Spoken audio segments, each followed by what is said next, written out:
Grossman. I'm the CEO of the Atlas Society.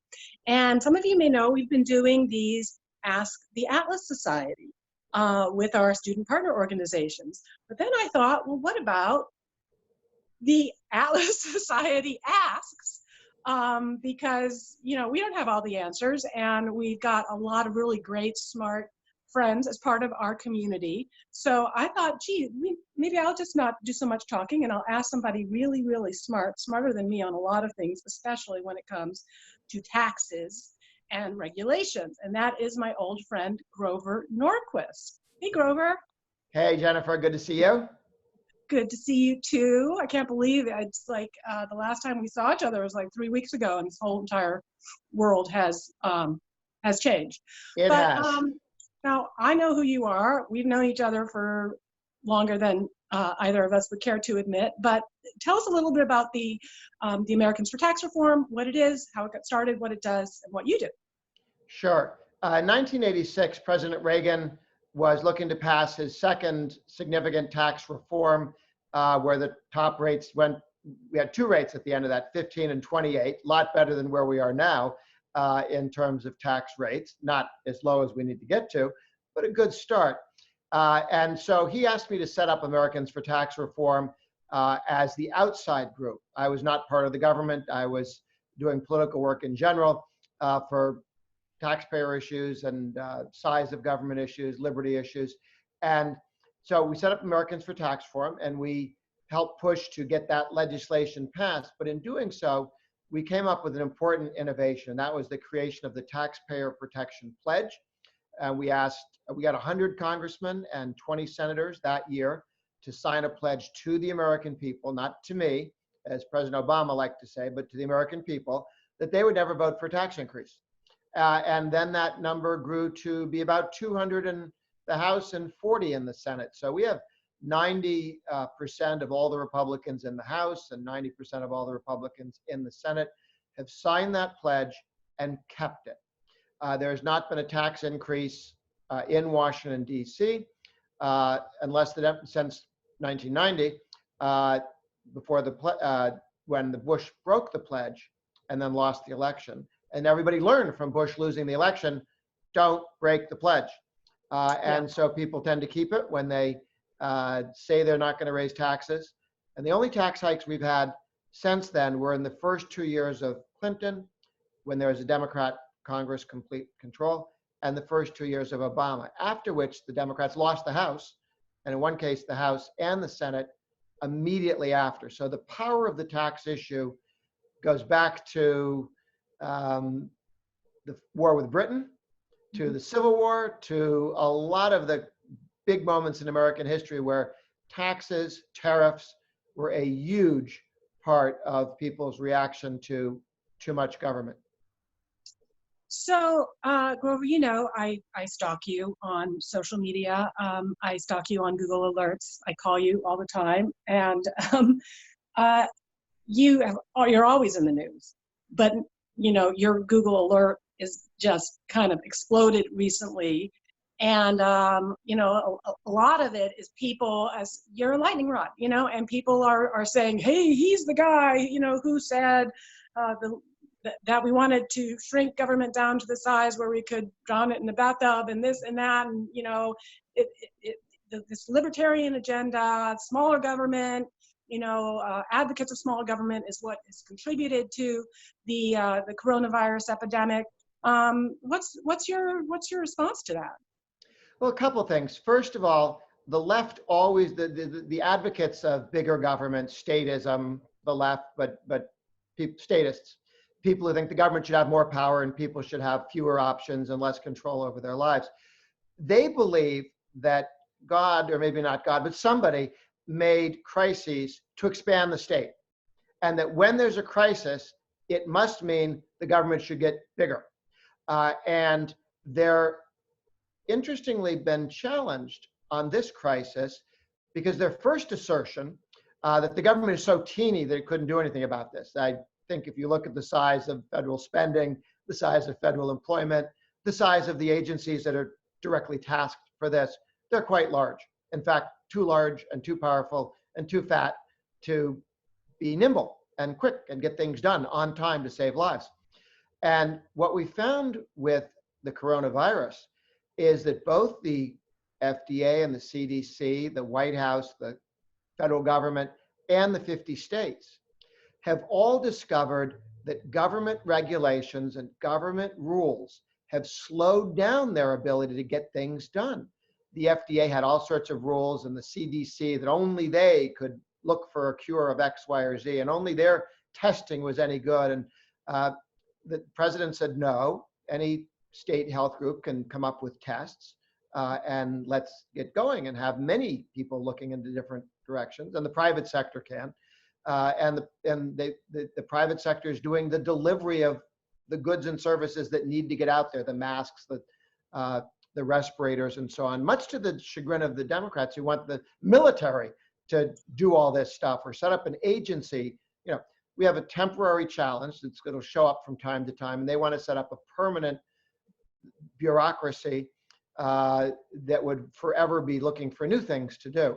So we've actually seen states and their certificates of need, which was a stupid, destructive regulation. It's in 35 states. It said you have to go to the government and get a mother may I permission to have another hospital bed or expand your hospital or to get new technology, because in the old days the government reimbursed hospitals based on how many beds they had. So people would go make more beds. Now they go and we'll get you money and pay for actual things done in a hospital, like an operation or care. So you can have as many hospital beds as you want. The federal government's not on the hook, state government's not on the hook to pay you per hospital bed. So those old rules, which we're trying to make up for the previous government mistake, are now destructive. And you saw New York, which had been reducing its hospital beds, go, hey, how come we have so few hospital beds? Because government regulations drove that. So get rid of those rules. When doctors cross state lines, they can't necessarily be a doctor or a registered nurse in some other state. State by state, people are saying, hey, we would like doctors, we would like nurses. And by the way, if your doctor's license ran out in the last 2 years, we still say you're cool. Your license is still good. You don't have to go out and fill out forms again or go back to college or take remedial reading or whatever it is that they do to make you get your license renewed. So we have found that all the progress we've made on fighting the coronavirus has been in reducing the rules and the regulations and setting them aside. There was a rule in Texas that if you wanted, you couldn't carry liquor or alcohol and groceries on the same truck to go somewhere. Well, what do you make Purell and hand sanitizer out of? Alcohol. So they scrapped that rule. They had a rule you had to fill out all these forms if you were a truck driver that the federal government's trying to get rid of permanently, but they just said for purposes of getting things to hospitals, forget about that federal rule. Just, it's gone for right now. So this has been an instructive crisis where people are seeing that the FDA delays new drugs, makes it difficult to get vaccines quickly because of all the rules and regulations they come up, the precautionary principle, let's take no risks. And we may end up on the other side of this terrible virus with a recognition that we need to completely deregulate much of the hospital industry and much of what doctors do, and make it easier for people to move from state to state as a doctor, for crying out loud. And telemedicine, illegal in a lot of places, very difficult to get permission. Why you need permission to do telemedicine. And now people are realizing, you know, rather than fly on planes to go talk to people who have viruses, how about talking to them on television, on video? You know, you can now send your vitals online to a doctor. Yeah, my dad works at UCSF, University of California, San Francisco, and he's been telemedicine 24/7 throughout this crisis. So, and then of course we have the people that want to never let a good crisis go to waste. tell us a little bit about the stimulus package. I mean, the government has not shrunk in these past, Yeah. couple weeks. It has, what, doubled in the size. Anything good in that bill? What's the worst thing in the bill? Okay. The good bits are all the horrible things that aren't in it. And everything that you would have expected Nancy Pelosi and Schumer, both of whom can veto any bill, since you could filibuster in the Senate, and Nancy Pelosi holds the majority in the House. So it's not as if Trump says, I need 3 things. They go, oh, you may need 3 things, but we want 10 things stuck inside those 3. And it is very difficult to avoid having very destructive, they view the bill to compensate people who've lost their jobs because the government shut the economy down. This is not a problem caused by the virus. This is the reaction to the virus. This is the government saying you can't go to a bar, you can't go to a restaurant, you can't be on a plane, you can't go to work. And that shut down a good chunk of the economy. A lot of the economy is still working video and phone and so on, but not everything can function that way. And so the government, in its infinite wisdom, has shut down much of the economic engine of the United States. And people, through no fault of their own, businesses through no fault of their own, the restaurant didn't make a mistake. They didn't do something wrong. They didn't deserve to go bankrupt. This was the government stepping on top of people's lives, their businesses, their ability to take care of their own family. And so now the government says, okay, well, we'll give you some money to reduce the damage so you can pay rent, maybe keep hiring people or keep people on. So to the extent you're doing that, you're not creating a new government agency. You're not raising a tax that will be raising money 100 years from now and nobody will remember why or where that tax came from. But now it'll be funding other new different things. So we don't appear to be getting much permanent damage, permanent new government structures inside the stimulus package. It's not a stimulus package. It doesn't stimulate anything. Taking $1 from one person and giving it to somebody else, or even from the future, doesn't stimulate anything. We're just the government is making people somewhat whole because the government punched them in the head and killed their job or reduced the value of their business. The sooner we get on the other side of this and have less regulation and more tax reduction and spending reduction, then we can get the economy growing again. But the most important thing is when we get past the danger zone of having everybody get the virus, reopening the economy as rapidly as we can, consistent with public health. So speaking of being shut down, because I know when, we're under normal conditions, you're always on the go, you're always on a plane, you're, 5 different places at once. And so tell us what life has been like for you at the Norquist family, and what's going on with the kids, and I got an 11-year-old and a 12-year-old. They're home. They do their work on the computer. I'm not sure how the public schools are going to justify how much money we spend on some of those buildings and how much money we spend on non-teacher salaries, which is about almost half in some cases, when people realize you can do a lot of this online. I do think you'll see more homeschooling. Not everybody's up for that, but it's about 2 million people homeschool 2 months ago.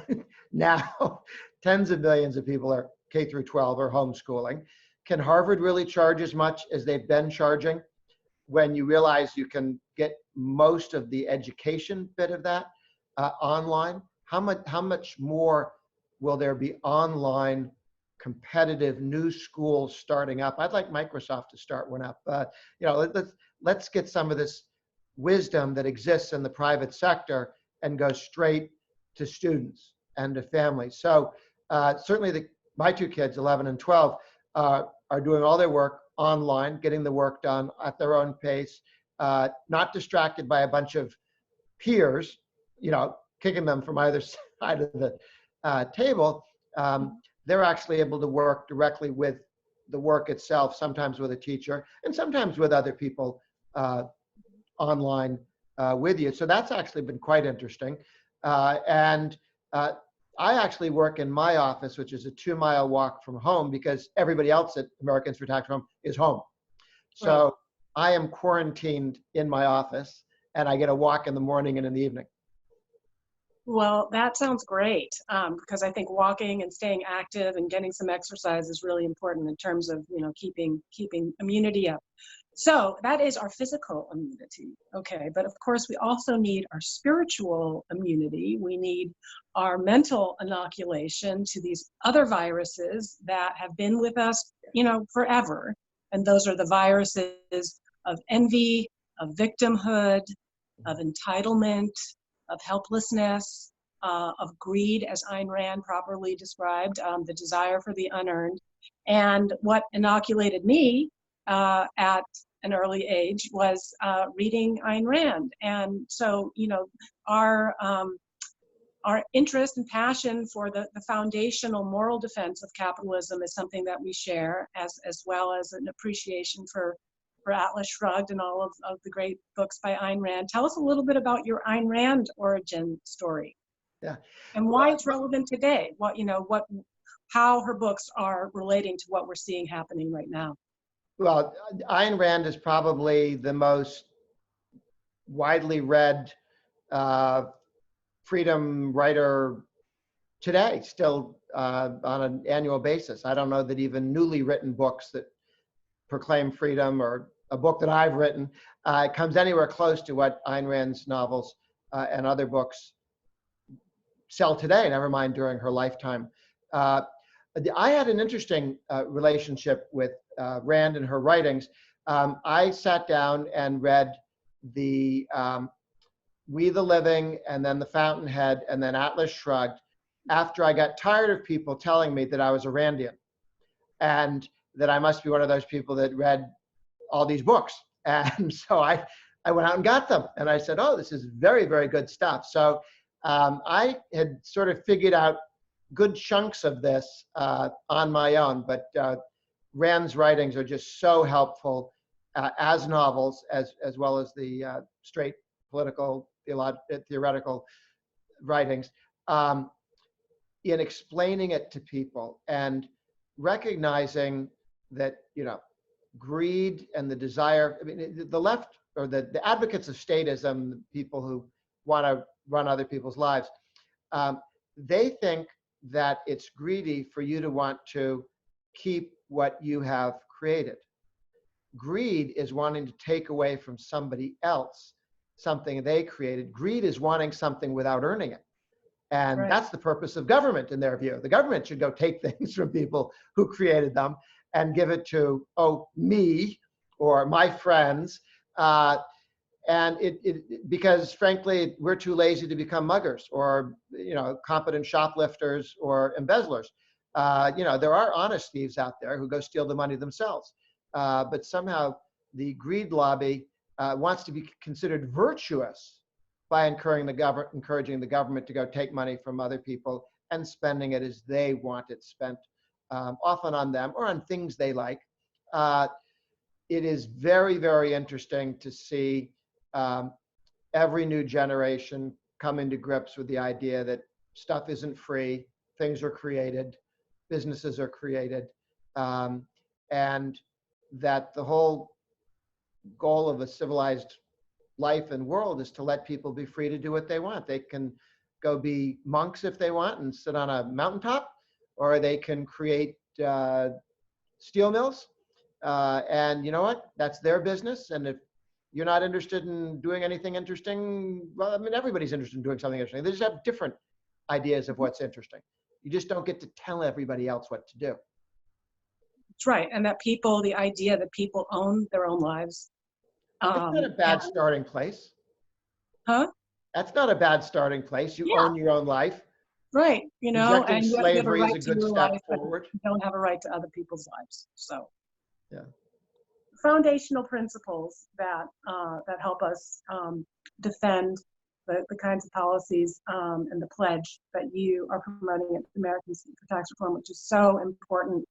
Grover, thank you for your time today. Thank you for your friendship over the years, and thank you for your example of your optimism and your cheerfulness. You're an inspiration to me and to so many. So it was really great to be able to have this Well, thank you. Final thought. Government Yes. creates wealth the way ticks create blood. That's true. We mean that, and we'll mean it again. So, all right. Well, thanks, Grover, and Thank say you, hi to Jennifer. everybody. Stay safe, free, and benevolent. You too. Bye.